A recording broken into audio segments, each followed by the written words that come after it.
of manipulation techniques is to acquire power and control over another, to influence others to one's own advantage. And today we're learning how to identify such behavior in a relationship. Dr. Eileen is joining us from the Centers for Sexual Health to discuss part one of this segment. Good morning. Good morning. Thank you for being here. Let's get into these manipulation tactics. There are 5 we want to discuss today, and we have more we'll be talking about in other segments. Yes. But let's talk about gaslighting. That's one I've heard of before. Yeah, that one's pretty popular. Yeah. Gaslighting came from a 1944 movie starring Ingrid Bergman, if anyone remembers, where the husband tried to convince her that she was losing her mind and that she was crazy so that he could take over her wealthy inheritance that he wanted. And that's the idea. Gaslighting means when someone is going to gain power and control. Those are two key components and the reasons for manipulating, by convincing them that something's wrong with them. They're mentally ill, like they'll say you're depressed, convince them they're crazy, convince them they're forgetful, convince them they're drunk, convince them something's wrong with them, otherwise irrational, so that the person begins to doubt their own senses and listens to the manipulator so that they lose power of their own lives and their own sense of security and their own values and start believing in the other person, which gives them complete control over them. Another one that comes up in topics often is projection. You know, you often say that person's projecting their own feelings. Good old Freud. That's a really old defense mechanism that Freud put out in psychoanalysis. And the idea is that you take your own ideas, beliefs, and thoughts, and you project them onto the other person. So, for example, someone might say, who's very selfish or perhaps narcissistic, "You're so selfish. You only think about yourself."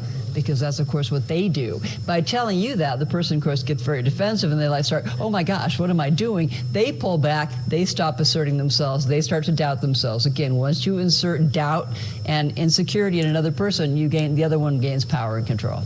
And the boomerang, I hadn't heard of this one. What is the boomerang? A boomerang is exactly what it sounds like. When you throw out a boomerang, what happens? It goes right around and comes back and hits it flat back on. A boomerang is when you will say something and the other person throws it back and blames you for the very same thing. So if you think about it, this probably happened to everybody a lot. So you'll say, you're trying to be very nice, and you say to your partner, you know, I'm really feeling kind of lonely. I'd really like a little more affection. That would be great. And in this case, he, of course, this goes both ways. And he says, but you never do that for me. I never get that. You're always ignoring me. We never have sex, right? So whenever you say, and the other person goes, oh, so all of a sudden, if you're in a conversation and you notice that rather than asking a person for your needs, you find yourself getting defensive, they probably used a boomerang.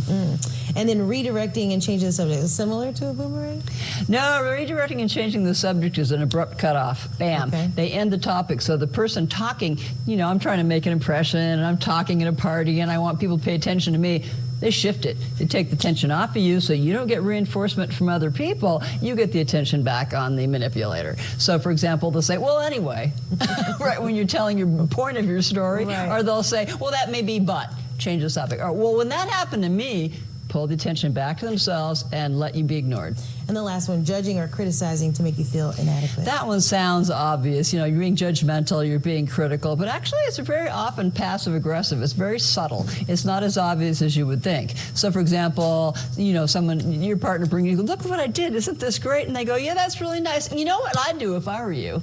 Or here's a better way to do it. Or if you ever thought about this, or well, yeah, that's great, good for you. Oh, by the way, and so they can either redirect it or they could just put it down, but they criticize it or they judge it. And somehow there's a little hint in there, you're not good enough. And then you'll notice this when you feel like no matter what I do, no matter how hard I try, it's never enough, it's never good enough, and I can't please you. That's what's going to happen. All these techniques, though, overall, are going to leave you feeling less than, right? They leave the person who might have been very strong and very confident with a good sense of self feeling very insecure, very unconfident, quiet, withdrawn. And if you start noticing that you're getting, my bottom line kind of is if you feel anxious, depressed, insecure, lonely, and with another partner, there's a flag. You need to start paying attention. All of us do some of these techniques sometime accidentally, but if it's continual, you start losing your sense of self, you start getting depressed or anxious, you're uncomfortable with your own identity in their presence. I want you to pay attention. It's a red flag. All right, well, thank you so much for being here. Be sure to tune in for our next segment. We'll discuss 5 more manipulation techniques. And the following segment, we will talk about how to detect, avoid, and block them. Switching gears.